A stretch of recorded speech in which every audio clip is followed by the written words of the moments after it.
Alhamdulillah wassalatu wassalamu ala Rasulillah wa alihi wa sahbihi wa mawalah.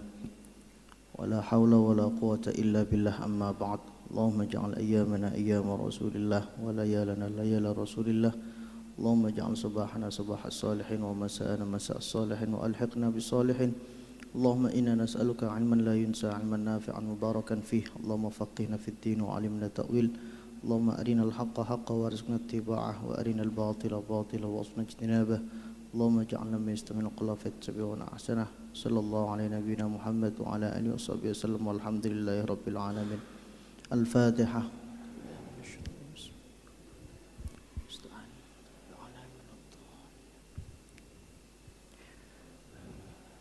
Yang saya muliakan para alim, para ulama, para tokoh agama, segenap takmir Masjid Al-Hidayah dan jamaah bapak-bapak, ibu-ibu yang semoga selalu dirahmati oleh Allah Subhanahu wa taala.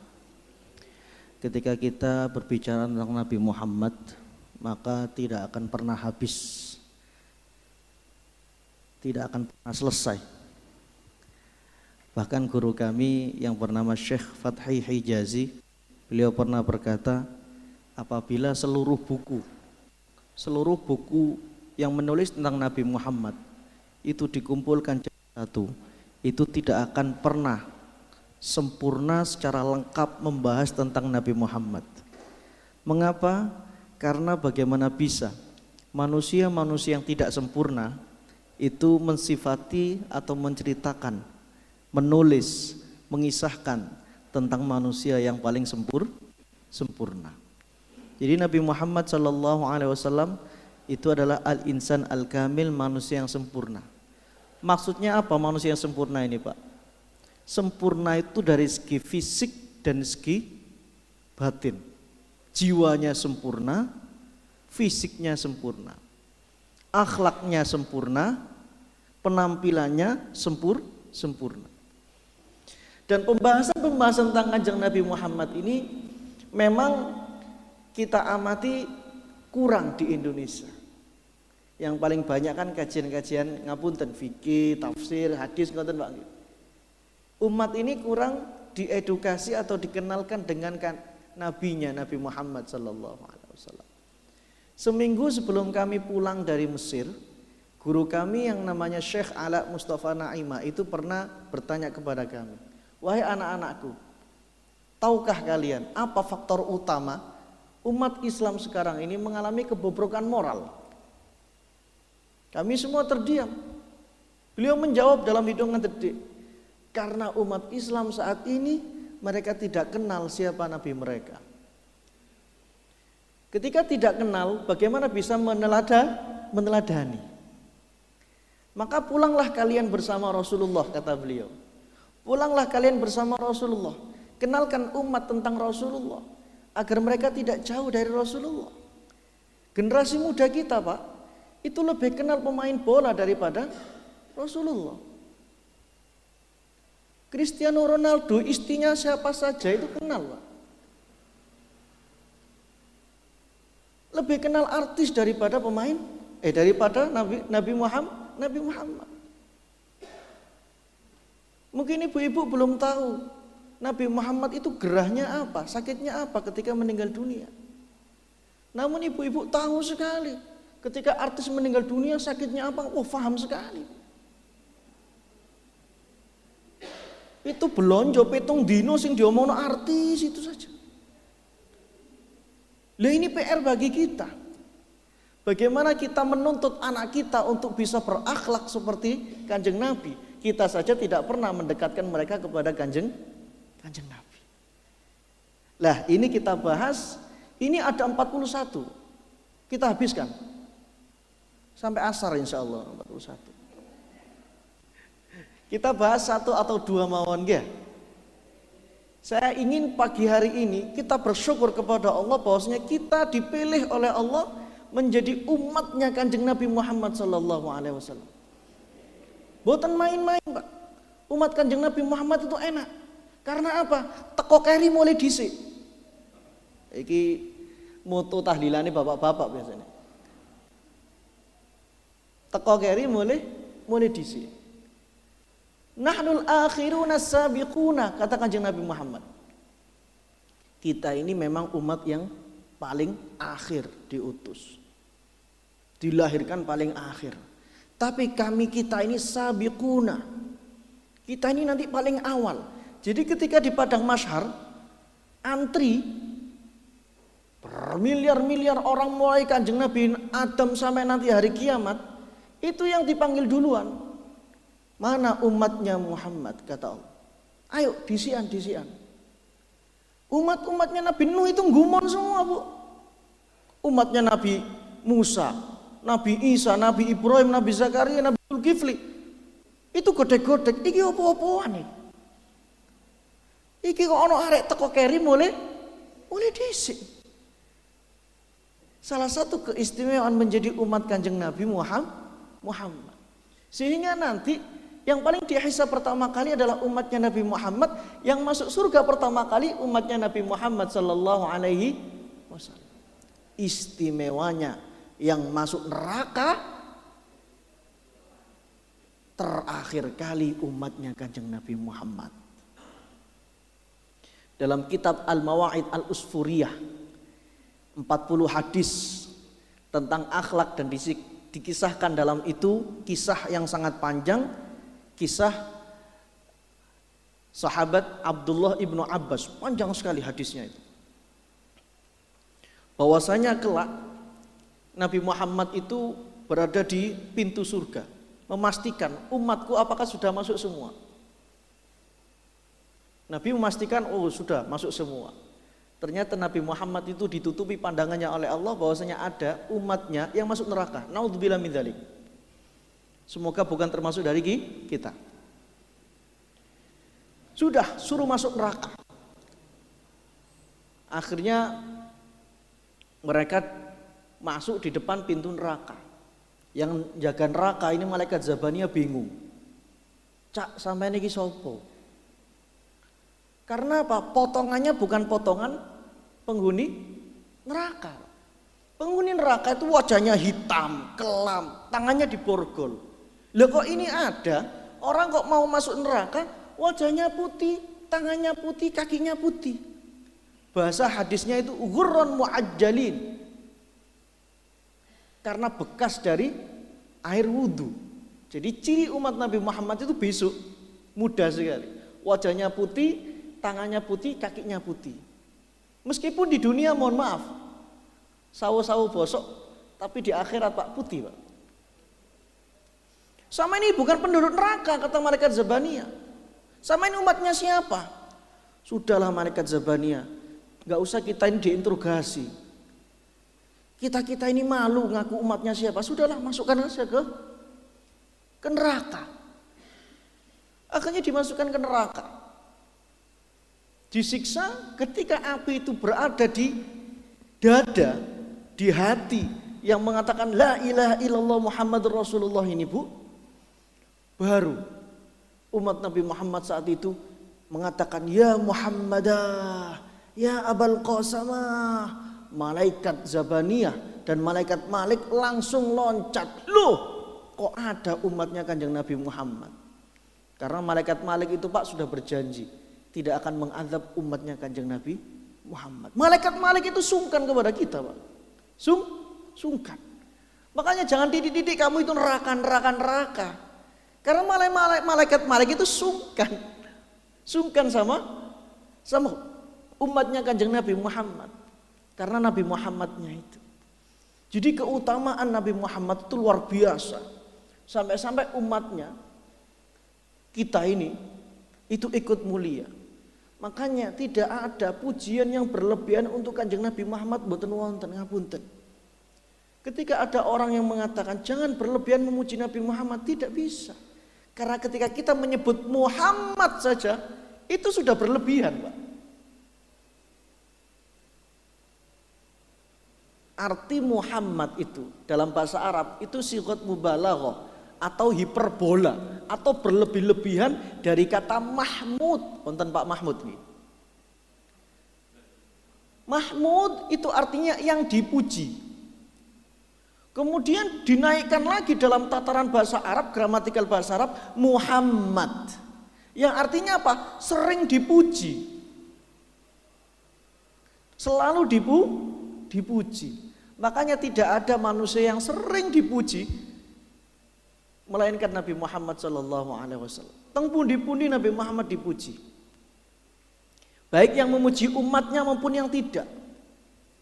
Bahkan ada guru besar astronom Amerika namanya Michael Hart. Dia itu penulis, guru besar dan beragama Nasrani. Beliau punya buku 100 orang berpengaruh di dunia Nasrani, Pak. Ternyata yang dia tempatkan pada ranking pertama adalah Nabi Muhammad sallallahu alaihi wasallam. Apa kata dia dalam bukunya? Mungkin para pembaca terkaget-kaget. Mengapa bukan Isa Al-Masih yang saya tempatkan pada urutan pertama, melainkan Nabi Muhammad? Karena memang keutamaan Nabi Muhammad, kontribusi Nabi Muhammad di dunia ini tidak bisa terbantahkan. Hanya dalam waktu 23 tahun bisa merubah dunia dan seisinya. Dengan apa? Dengan keteladanan. Dengan keteladanan. Makanya Allah itu, ini Allah itu muji. Wa innaka la'ala khuluqin azim, wa innaka, dan sungguh engkau la'ala, benar-benar ala khuluqin azim, di atas akhlak yang mulia. Jadi Kanjeng Nabi Muhammad itu lebih mulia daripada daripada akhlak mulia. Ini guru kami Syekh Yusri Rusdi Said Jabar Al-Hasani pernah bertafakur kenapa kira-kira Nabi Muhammad hikmahnya apa? Kok dilahirkan pada hari Senin? Beliau kemudian menemukan bahwasanya Allah menginginkan kemuliaan Nabi Muhammad ini independen. Tidak berdasarkan atau ikut kepada yang lain. Kalau Nabi Muhammad lahir pada hari Jumat, maka berarti Nabi Muhammad ini mulianya karena hari Jumat. Nabi Muhammad dilahirkan hari Senin, maka hari Senin ikut menjadi mulia. Luar biasa hari Senin itu. Maka ngapunten Pak, jangan pernah benci hari Senin Pak. Biasanya mari libur Sabtu Minggu, Senin, wah Senin maneh. Lu ngapunten. Itu hari cinta, Pak. Hari cinta. Senin itu simbol permulaan cinta, kasih sayang, kebaikan. Maka jangan sekali-kali jenengan benci hari Senin. Justru Senin, alhamdulillah Senin. Jadi hari Senin ikut mulia karena adanya Nabi Muhammad sallallahu alaihi wasallam. Bapak Ibu jamaah yang dirahmati oleh Allah Subhanahu wa taala. Kemuliaan berikutnya yang tertera pada buku ini adalah bagaimana Nabi Muhammad sallallahu alaihi wasallam dipanggil oleh Allah tidak dengan namanya. Istilahnya boten jambal, Pak. Boten jambal. Atasan manggil ke bawahan itu kan harusnya jambal biasa, Pak. Jenengan manggil anak jenengan. Umar, Ahmad, biasa. Nggih. Tapi ternyata Allah itu memanggil Nabi Muhammad bukan dengan nama Nabi Muhammad, tapi dengan kedudukannya. Ya ayyuhar rasul, balligh ma unzila ilaika min rabbik. Wahai Rasul. Ya ayyuhan nabi, qul li azwajika wa banatika wa nisa'il mu'minin. Wahai Nabi. Boten nate, tidak ditemukan mulai Al-Fatihah sampai An-Nas ya Muhammad, enggak ada. Tapi berbeda ketika Allah memanggil nabi-nabi yang lain.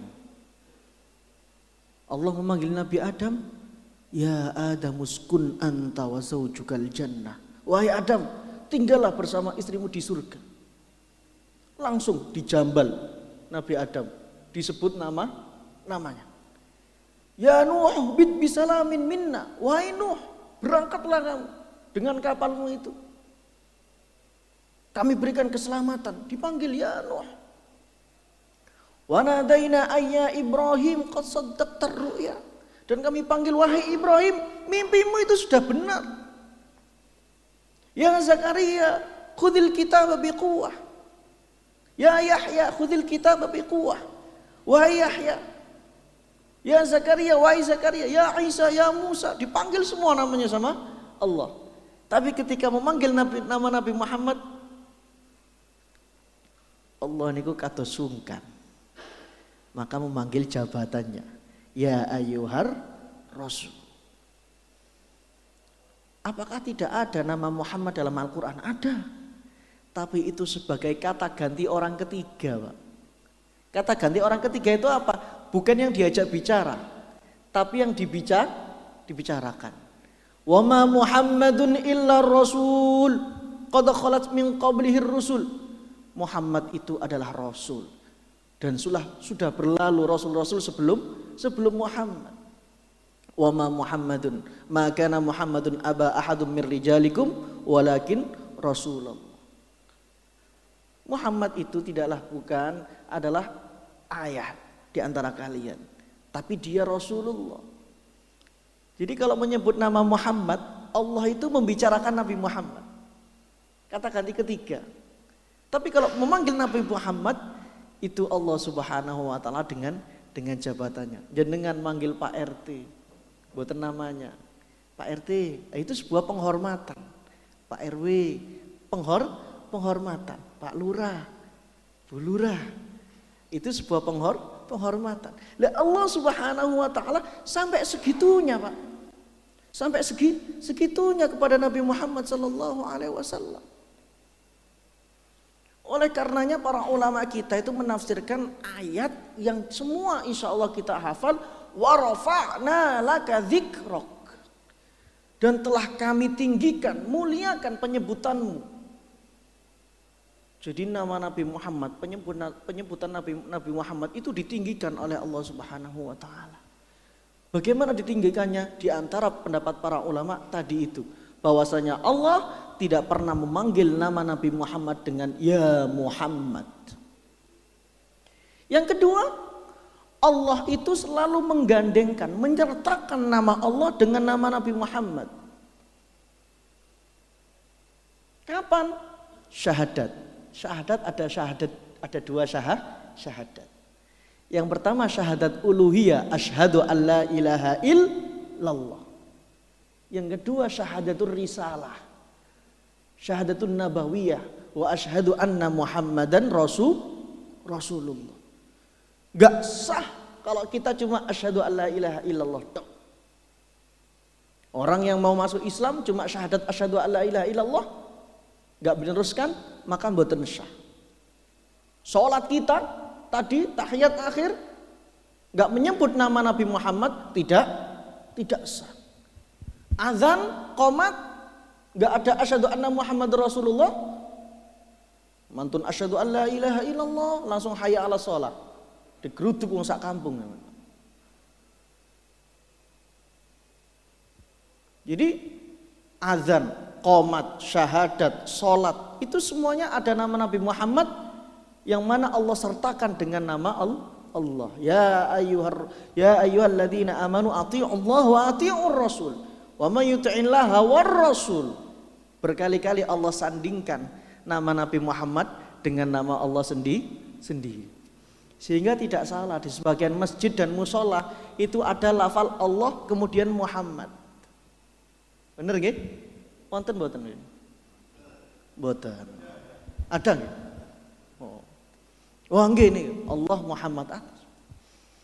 Niki sebagian orang enggak mau, Pak, ngapunten. Lu jangan disamakan. Muhammad taruh bawahnya saja. Atau Allah saja cukup, enggak usah Muhammad. Lah ini orang yang tidak tahu tentang Al-Qur'an. Ternyata masjid-masjid kita, musola-musola kita yang dulu itu sudah digagas oleh kiai-kiai kita, Oh ternyata seperti ini, itu ternyata ada ayat Al-Qur'annya Pak. Wa rafa'na laka dzikrak. Tafsirnya seperti itu, boten salah. Boten keliru. Jangan kemudian iya ya bener ya. Allah saja, nggak usah pakai Nabi Muhammad. Lah ini merupakan proses atau usaha-usaha menjauhkan umat dari Kanjeng Nabi Muhammad. Gak usah maulidan, gak usah. Ngapunten. Cara-cara kami yang diajarin oleh guru-guru kami ya seperti inilah untuk mendekatkan umat kepada Kanjeng Nabi Muhammad sallallahu alaihi wasallam. Niki ngantos suruh Ustaz. Kalau dibatasi 20 menit, niki pun lebih nih. Pripun? Jadi orang Mekah itu wah pokoknya Muhammad itu luar biasa lah. Gak ada orang lain seperti Muhammad itu. Bahkan mereka itu Pak, orang-orang kafir Mekah itu kalau mau berdagang, karena pekerjaannya cuma satu, berdagang. Di Mekah itu nandur gak cukul Pak. Dodolan online ya belum ada internet zaman dulu Bu. Sehingga berdagangnya itu keluar rihlatas syita'i was-shaif. Kalau nggak ke Yaman, ke Syam. Nah, setiap mereka mau berdagang, mereka ini ke rumah Nabi Muhammad. Saya titip rumah saya ya, saya titip anak-anak saya ya, saya titip rumah dan seisinya, dan saya titip istri saya. Yono apa Pak? Jenengan dititipi bojone wong Pak. Amanah mboten? Keamanan sampai diopeni sembarang kali ini. Jadi mereka itu orang-orang kafir Quraisy sebelum bepergian itu pamit ke Kanjeng Nabi Muhammad nitip anak istrinya. Anehnya mereka percaya kepada Nabi Muhammad untuk urusan dunia, urusan anak istri, barang, rumah, tapi mereka tidak percaya untuk urusan agama atau akhirat. Makanya dinamakan kaum jahiliyah. Lihat apa sih kok gak madok belas itu. Untuk urusan dunia saja percaya, tapi urusan akhirat tidak percaya. Gak ada yang berlebihan. Pujian-pujian untuk Kanjeng Nabi Muhammad tidak ada yang berlebihan. Da'mat da'athun nasara fi nabiyimi wahkum bima syi'ta madhan fi wahtakimi. Sudahlah pujilah semaumu apa saja tentang Nabi Muhammad itu, kata Imam Al-Busiri. Wansub ila dzatihi ma syi'ta min syarafin wansub ila qadrihi ma syi'ta min izami. Nisbatkan kepada Nabi Muhammad segala kemuliaan-kemuliaan tentang dirinya dan juga tentang kedudukannya. Karena Nabi Muhammad sallallahu alaihi wasallam adalah satu-satunya manusia yang dijadikan oleh Allah Subhanahu wa taala sebagai kekasihnya, Habibullah. Nabi Ibrahim itu Khalilullah. Khalilullah. Apa perbedaan Habibullah dan Khalilullah? Sama-sama kalau diartikan bahasa Indonesia, Pak. Khalilullah itu kekasih Allah. Kalau Habibullah itu juga kekasih Allah. Tapi Habibullah itu lebih intim dan lebih dekat daripada Khalilullah. Sehingga apapun yang dinisbatkan kepada Nabi Muhammad itu akan mulia. Karena kemuliaan Nabi Muhammad sallallahu alaihi wasallam. Kitab yang diturunkan kepada Nabi Muhammad Al-Qur'an. Kitab yang paling mulia, kitab suci paling mulia. Hari dilahirkan Nabi Muhammad Senin, maka hari itu ikut mulia. Mekah yang menjadi tanah kelahiran Rasulullah, maka Mekah lempengan bumi paling mulia. Madinah yang saat ini menyimpan jasad Rasulullah sallallahu alaihi wasallam, maka Madinah ikut mulia. Madinah itu dulu Yathrib namanya, Bu. Yathrib itu kalau bahasa kita tempat sambat. Wah, gak enak tok urip di Yathrib itu. Penuh dengan kekurangan. Ketika Nabi Muhammad SAW pindah ke Yathrib, diubah namanya menjadi Madinah. Maka Madinah menjadi mulia. Dan manusia yang menjadi umatnya Nabi Muhammad adalah manusia terbaik, yaitu kuntum khaira ummatin ukhrijat linnas. Siapa itu? Kita ini. Maka syukur kita yang pertama, kita diberi oleh Allah Subhanahu wa taala nikmatul iman wal Islam, dan syukur kita yang kedua, kita dijadikan oleh Allah menjadi umatnya Kanjeng Nabi Muhammad.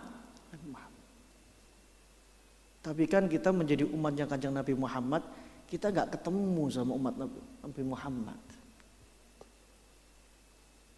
Berbeda dengan sahabat. Berbeda dengan sahabat. Sahabat itu enak. Ada kenikmatan, nikmatul liqa, nikmatul ru'yah. Kenikmatan bertemu dan melihat Kanjeng Nabi Muhammad secara langsung. Lalu bagaimana dengan kita? Kita ini mendapatkan nikmatul bisyarah. Nikmatan bisyarah. Bisyarah itu boten amplop, salam template, boten. Bisyarah itu adalah kabar gembira. Apa kabar gembira? Bahwasanya kita, kata Nabi Muhammad SAW, adalah ikhwani, kata Kanjeng Nabi Muhammad, saudaraku. Di akhir-akhir hidup beliau itu ishtaqtu ila ikhwani. Saya rindu kepada saudara-saudaraku. Alasna ikhwanaka ya Rasulullah. Bukankah kami ini saudaramu ya Rasulullah? La, bal antum ashabi. Sampean-sampean itu sahabat saya, kata Rasulullah. Lalu siapa ikhwanuka ya Rasulullah? Siapa saudara-saudara jenengan? Yaitu adalah orang-orang yang datang setelahku, dia tidak pernah melihatku, tapi dia beriman kepadaku. Jadi kita ini saudara Rasulullah, dianggap saudara kali Kanjeng Nabi Muhammad. Kinten-kinten, antara saudara dan sahabat itu paling dekat mana, Pak? Belum mesti, Pak. Dulur tapi lek perang tok masalah warisan. Ayo, ya nopo zaman. Kadang sahabat itu lebih dekat daripada saudara. Lumrahnya harusnya itu saudara ini lebih dekat daripada sahabat. Maka bagaimana untuk mendekat kepada Kanjeng Nabi Muhammad SAW? Kita harus ikhtiar agar kita dikenal Kanjeng Nabi Muhammad. Nama kita disebut, diingat-ingat Kanjeng Nabi Muhammad. Bagaimana caranya? Habib Umar bin Hafid itu mengatakan, barang siapa yang ingin dikenal Kanjeng Nabi Muhammad, maka dia harus sering-sering menyebut nama Nabi Muhammad. Dalam artian bersolah. Karena apa? Karena inna lillahi, loh apa lema ikut tok? Inna lillahi malaikatan sayyahina. Allah ini punya malaikat sayyahina yang keliling dunia. Keliling dunia, traveling. Traveling namanya siyahah. Allah punya malaikat khusus yang traveling, yang keliling-keliling dunia. Tugasnya apa? Yuballighunani as-salama min ummati. Menyampaikan salam umatku kepadaku. Jadi setiap ada orang yang bersolawat, malaikat itu ngomong, wahai Nabi Muhammad, inna fulan ibnu fulan yusolli alaika. Fulan bin fulan bersolawat kepadamu. Fulan bin fulan solawat kepadamu. Jadi stornya, namanya distorkan kepada Nabi Muhammad, Bu. Dan luar biasanya, tidak hanya nama kita yang distorkan, tapi juga nama bapak kita. Fulan bin fulan. Jadi kalau pengen dikenal Kanjeng Nabi Muhammad, ya banyak-banyak sholawat. Sholawat itu enak. Sholawat itu tidak harus kita punya wudhu, kemudian kita di atas sajadah. Tidak, jangan nyetar mobil, Allahumma sholli ala Sayyidina Muhammad. Nyetar sepeda motor, Allahumma sholli ala Sayyidina Muhammad. Ibu-ibu ngerajangi bawang, Allahumma sholli ala Sayyidina Muhammad. Goreng tempe, Allahumma sholli ala Sayyidina Muhammad. Wah, anak jenengan saestu, anak soleh. Kalau misalnya masih ada anak yang tidak soleh, mungkin sholawate wong tuane iku jenengan dulang putu, dulang cucu, Allahumma sholli ala Sayyidina, sak puluhan Allahumma sholli ala Sayyidina Muhammad. Ngapunten, saya kalau dulang anak saya itu seperti itu. Karena apa? Saya itu gak jago wiritan, Pak. Saya itu gak bisa, Pak. Mulai jam 10 malam sampai jam 1, sholawat. Saya mboten saged. Yang saya bisa itu saja. Nirakati anak ya bagaimana? Saya nggak bisa tirakat. Boten ahli ya tirakat kula. Ya wis mendulang anak itu. Sak suapan Allahumma sholli ala sayyidina Muhammad. Allahumma sholli ala sayyidina Muhammad. Harapan saya agar anak saya ini berakhlak seperti akhlak Nabi Muhammad. Hatinya lembut selembut hatinya Nabi Muhammad. Jadi sholawat itu wis jenengan ngerajang bawang, goreng ikan, goreng tahu, tempe, baca sholawat dulu. Wah, luar biasa. Suami tidak akan pernah selingkuh kalau istrinya masak dengan cara seperti itu. Saestu. Jenengan buktikan. Yang sebelumnya belum membaca sholawat lalu sekarang membaca sholawat itu mesti berbeda. Kehidupan kita berbeda. Rezeki ini tambah lancar, Pak. Buka warung niku Allahumma sholli ala sayyidina Muhammad. Wah, buka toko Allahumma sholli ala sayyidina Muhammad. Berseni Allahumma sholli ala sayyidina Muhammad. Masya Allah. Barokah hidup kita ini. Kalau dengan sholat. Pripun, lanjut. Tanya jawab mungkin. Tanya jawab nggih, monggo. Monggo barangkali ada.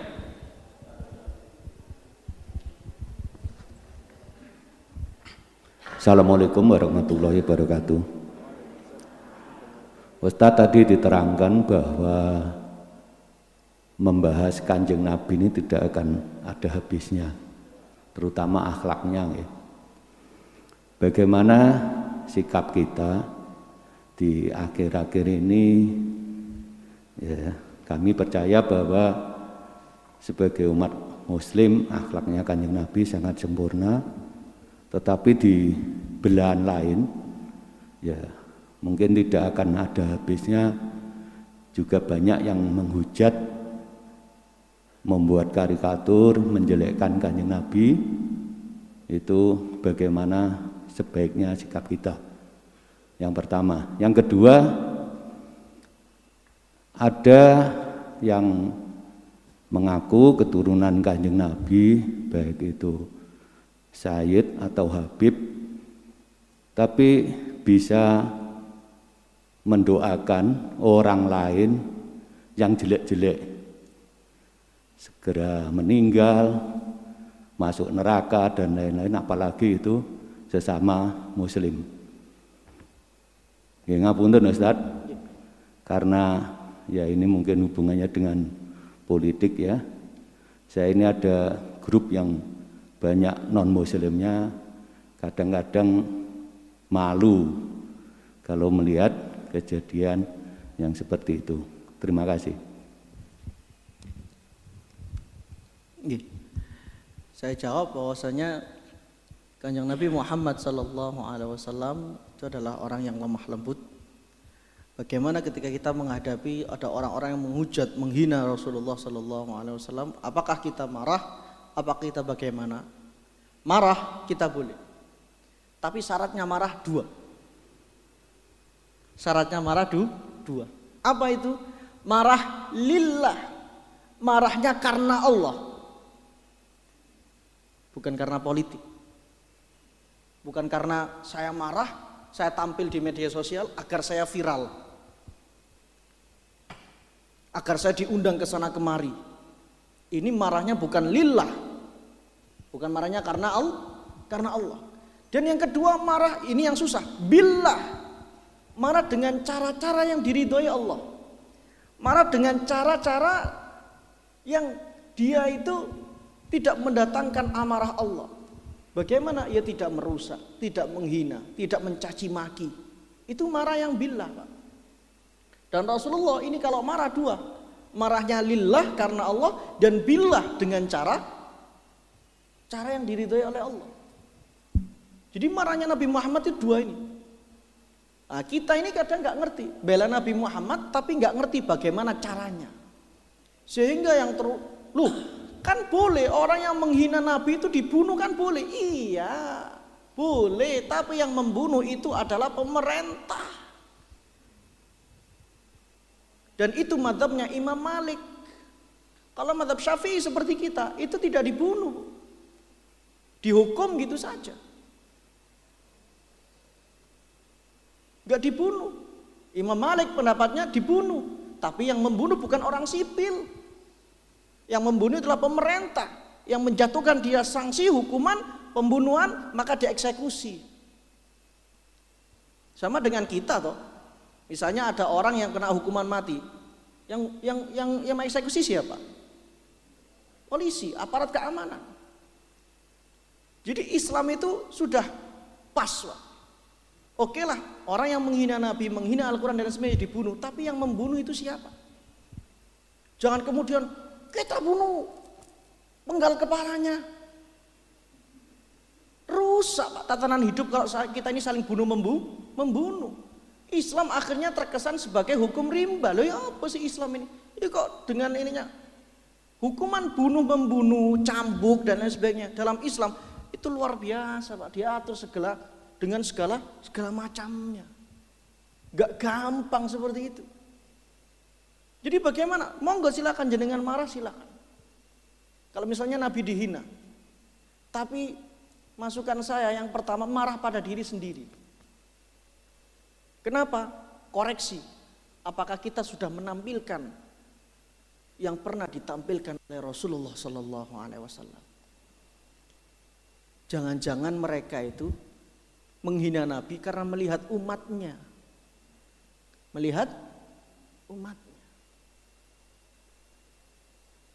Ada alumni pesantren nyolong. Ya apa kiai ini? Ya apa kiai? Sing dielekno sinten kiai? Soalnya santri ini paham nggih? Maka kata guru kami Habib Ali Jufri itu mengatakan, kalau misalnya ada orang yang menghina Rasulullah, merendahkan Rasulullah, buat karikatur, film apa dan lain sebagainya, coba kita marah kepada diri sendiri dulu. Apakah saya ini sudah menampilkan wajah Islam yang sesungguhnya?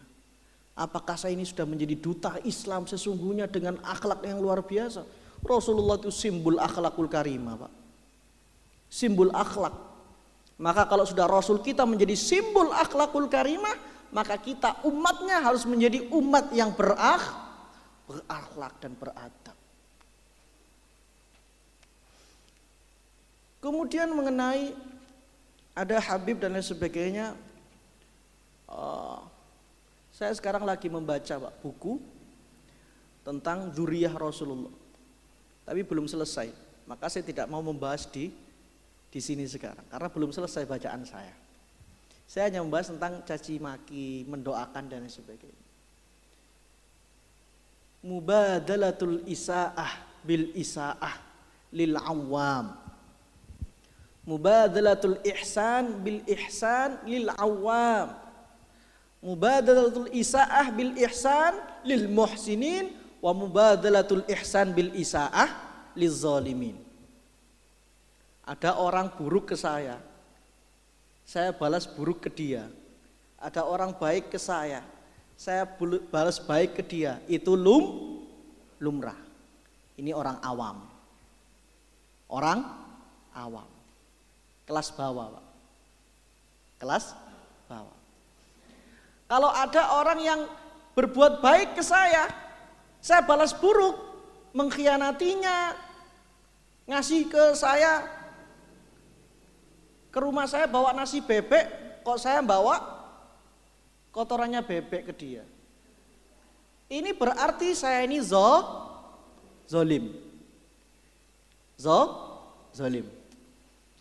Kalau misalnya ada orang yang buruk ke saya, kok saya balas dengan kebaikan, berarti saya ini muhsinin. Muhsinin. Orang yang sangat baik sekali. Terus bagaimana? Ya sudah. Ketika saya ada pembagian kelas-kelas semacam itu, ya tinggal dikembalikan kepada kita.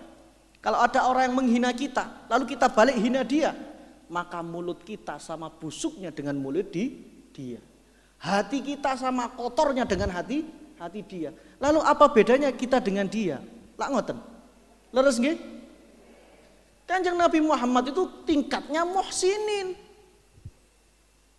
Dikasih kotoran onta, ditaburi pasir, Rasulullah senyum gak balas. Perang Uhud, gigi geraham Rasulullah itu patah, Pak. Mulut Rasulullah ini berlumuran darah. Berlumuran darah. Sampai ditadai oleh Rasulullah, jangan sampai mulut darah Rasulullah ini kena bumi, jatuh. Karena kalau sampai jatuh, bisa-bisa azab Allah ini turun. Ditadai Kanjeng Nabi. Darah semua ini wajah. Sahabat itu enggak tega. Para sahabat itu mboten tega melihat Rasulullah, enggak tega melihat Rasulullah. Ya Rasulullah, ud'u alaihim. Rasul jenengan kan nabi. Doanya kan mustajabah. Daripada kita capek-capek perang, capek-capek terluka, jenengan berdarah-darah, mending jenengan duduk ngomong ke Allah, ya Allah, hancurkan mereka. Habisi mereka. Laknat mereka. Kan selesai Rasul. Apa kata Rasulullah? Inni lam ub'ats la'anan. Saya ini diutus oleh Allah bukan la'anan, untuk mencaci maki, untuk melaknat. Innama bu'ittu da'iyan. Tapi aku diutus oleh Allah untuk mendoakan yang baik.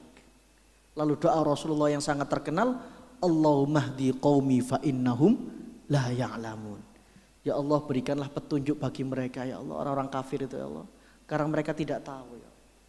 Dan luar biasa Pak, Khalid bin Walid yang ketika perang Uhud memporak-porandakan barisan umat Islam, yang paling banyak membunuh nyawa umat Islam, yang menjadi faktor umat Islam banyak terbunuh dan kalah dalam peperangan Uhud, ini Khalid bin Walid. Perang Uhud tahun 3 Hijriah. Ternyata Pak, 4 tahun berikutnya tahun 7 Hijriah, Khalid bin Walid masuk Islam. Coba. Khalid bin Walid masuk Islam, dan pada pemerintahan Umar bin Khattab, Khalid bin Walid mampu mengalahkan Persia, negara besar saat itu, dan juga mengalahkan Romawi, sampai-sampai Islam pada pemerintahan Umar bin Khattab itu sampai ke benua Afrika.